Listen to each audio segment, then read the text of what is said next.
kizijidde mu kayimba ka Alien ngambye leero tondekaawo aha kati anti nabagambye sijja kukola kalango kankwacho festival oba kulimba bantu nti atali ku didizi atali luddawa ebyabadde bigambo eby'abantu sabagambye ggulo wano ne bagamba nzali namala kundaga ku receipt kati receipt gye nakalabako gye ndi mu kwogerako si ya didizi si ya nakivubo mukwano ya wankulukuku Wankulukuku mukisaawe Nkwacho festival nga 3 Mulumo kirabere wankulukuku naye ngundo basigale basigale bugazi nkutidde waliyo kapeti eyachi wankulukuku oyagala kapeti oyagala muyimbi eno Nkwacho jukire Nkwacho bajwalira kapeti Nkwacho olya bwogaya ate abayimbi bonna bamaze ddo kikona mu sampu jukire abayimbi abasinga babeera ku Nkwacho nkutidde kati gwe manya nga bwe ndirese wano abala bagenda kuwulira wano eno kati bakakitegeera kati bagenda kutambuza mutambuze nze newayo mbaleetere tubakiriza yes songa 3 Mulumu December Allen Skin alina Nkwacho festival Wankulukuku stadium tugenda kubuka bubusi ate ngo kuyingira kwa mtwalo goka omanyi endongo ya Allen Skin eringa yabinyanyanyanya kati bagikubaye mubuka birimabita madam ekinyanya era enyimba zali ezinyumira nnyo mu eyo version akimanyi ekinyanya Masaka abantu basaatuuka enfufu negwa wansi obusubi ne bukala kati ne Allen Skin batugenda obeenya kinyanya byebyo kati gwe kyabamanya n'Enkwacho ndala mujjukira Enkwacho ndala mu ate yo kinyanya kyanjawulo kati nga nkyali ku Alien abaana ba Alien nabo nze ndowooza ate kati bakisusizzaamu newankubadde njagala nnyo ate saawa ezimu ye omanyi nze side zonna ngwayo wokola ensobi nkuweerawo sikulwisa amanga fefe bosi kati munnaayo omwana Biswanko bamumutegedde loving you is my full time job and I don't deny oyimba nno kutidde gwe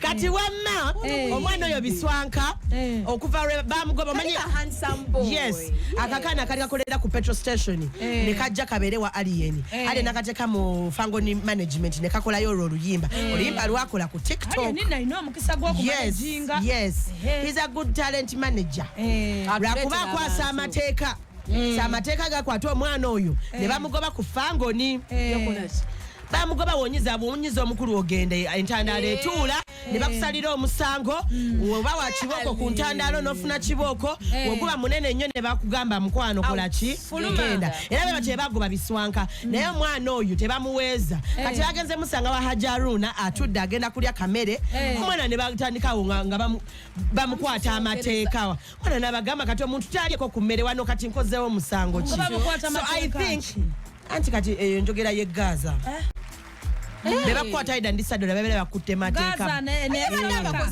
tewali gambye egaza onyiza nenkusange sawa yonna time zonna mba nyiga bonyize getomanyi kati omwana munaine bagayi babaddawo nga sobo bamwambalidde kubaga ennaku zino yafuuse nnyo kyali wa Abitex era ne kunkuuka agenda kuyimba anti yagenza ne mujja wa Woli bannange buli lwatambula ne mujja Woli neze kyendowooza omwana waba agenza agende muleke okitegedde naye kati ogwolwa oyagala abantu not everyone is going to love you Alien so and love expires by the way kati oliwo gwe kennyini gwe yamugoba sigamba nti yagenda wakera ku machano mga Biswanka agenda nga Madubala we wamugobye okitegera kati woba mugobye mulekage ate tomunyigiririzeeyo gyakoze eki gyagenza kana nakalungi nze kyekisinga oyo mwana mulungi obusajja obulungi sagala abeeruze sibaagala gwe ali ku screen sevayo nga mulungi awange mulungi muddugavu anti kati nze nange abeeruze sibaagala nze balina engeri gye banfaananiramu nga Sandra musaagala baana batonya abasajja bali balina engeri gye banfaananiramu Sandra ki baba nti babiringa bakazi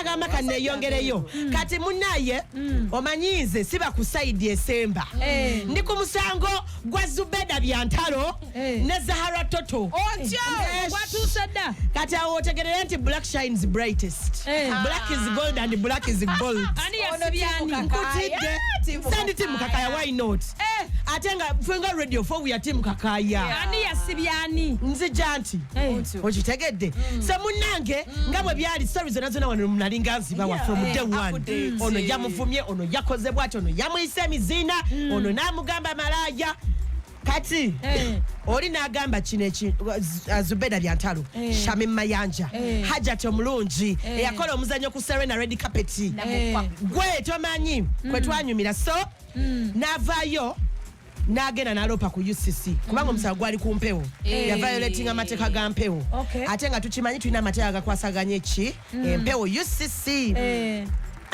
kati munnayo agendayo era ne bamusubiza nti bajja muddira nokwadeka reply kalwamuko mukwano bazigoberera ensonga so wetwogerera ne bapetitioninga gundi Sanyuka TV bamala petitioninga basalira oli omusango yes Zahara Toto era ne bamugamba yetonde mu budde bwe bumumwe yakolera ki nedda bamugamba yetonde yetondere Zubeda era munnaye manager wa station n'anonyanonyawo ku Zubeda bogeddeko naye mama tusonyiwe balese Zahara yetonde njagala nkutegeeze nti Zubeda anyigamu nga sugar yabagambye esawa zennyini ze yavumirako nti nyambadde emiziina addeyo ku mpewo mwezi essaawa yetonde amire ebigambo byekitali ekyo bamikono temugenda kunetondera wabweru eno muddeyo muvimbe bali bagala mbu bibere eno bya munkukutu solebereye olwo bamuleese eno bamuwooyawooya yabagambye nedda mukwano era wetwogerera since apology was not granted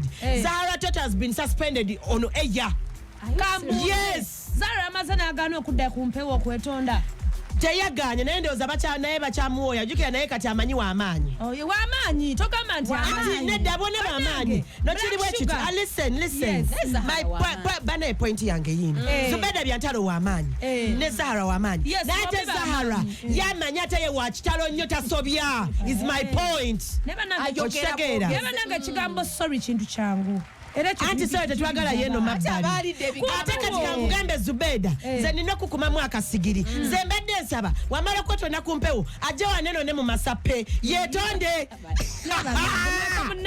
bino binyuma ayina jjukira kati story yatambula ayina nogenda ku BBS watashabi yetonde muwanvuliza namata mususa wagala nkutegeeze nti ali ku suspect ali ku mpewo wetwogere wama Zubeda afo yes nedda No, the thing is, these people have to learn. Ochegera. Bweba kyo ne basendiwe banyigiriza nnyo Kenzo. Ye mabega.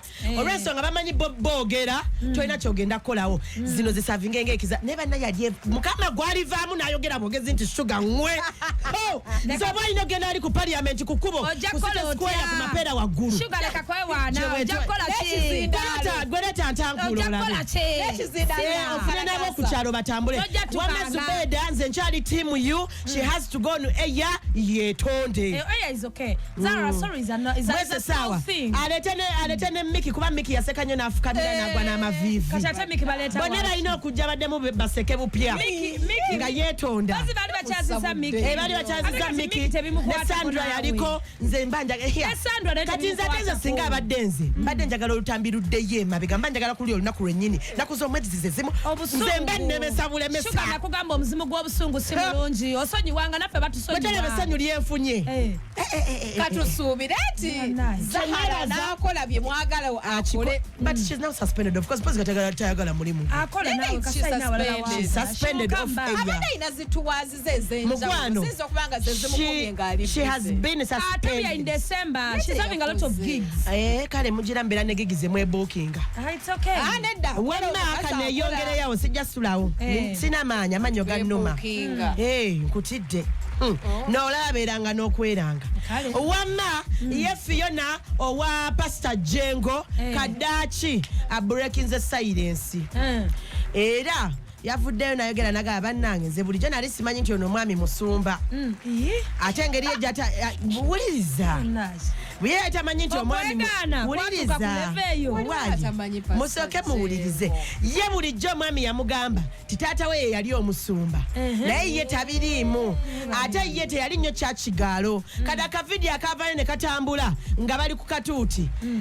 pastor yamuyita ng'olwedde ali katuuti abakamera ne bamutunuzaamu kamera kati nga talina ngeri gyayinza swazaamu jengo naye nga yali agezako omulagasayi namugamba nedda namwita kati naba ng'alina okuvaayo kutuwagira mwebale kubeerako mbeera nga mumukanisa ngambala baffe tujjukira ebigambo anti wuliriza ngati kati njogerera byayogedde na bino bibye so munnaye najja okitegedde n'asekawo amagye mulukufu naye nga ye agamba ye tabimanyi bulungi kati agenda okyegendereza nga relationship ya bya bulimba ye si mulungi nnyo mu ebintu bya chachi okitegedde so n'amugamba baby Angie Jengo I think things are not gonna work naye gwe sookulika omukazi ebintu bye naye nze ekineewuunyisa kati pasita alagewa bapasita tebayagaleko kukuba wala kati lwaki osobola kyogamba nti omusajja omukyayi olw'okuba pasita Amajengo jangu tuogere nedda ayinza okuba atidde kubanga olaba obwa pasita nze kyendowooza erinnya lya pastoress siryangu nze kyendowooza manne abantu balina ebyekukola woman of God ayagala tukola ati nze kyendowooza ate woman of God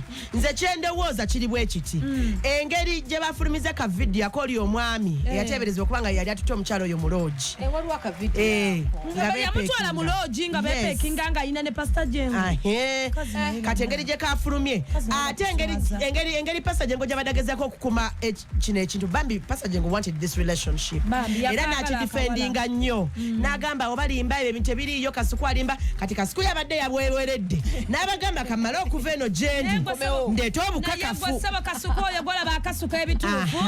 kati era yagambye bagambye nnimba omusajja yakutwala mu loogi mmumanyi naawe omuwala nkumanyi nina obukakafu nina proof kati nzija yabadde tanajjanga obukakafu bwamusoose otuuka nga babusindise dda kati ndowooza obutaswala omukyala n'ayagala yanguwe abasooka heartbreak agamba nkukyaye nze sibeera bapasita ffenna tulina ebintu byaffe bye tuzze tukola emabega lwaki mulondola ate ekirala nze kyendowooza kyetuli kati anyway nze regardless nze kyendowooza omukyalo engeri gyabadde tebanamuwasa bya ddala she's still open to any man yene pastor naye yayanguwamu regardless yamwanjula nnyo anti regardless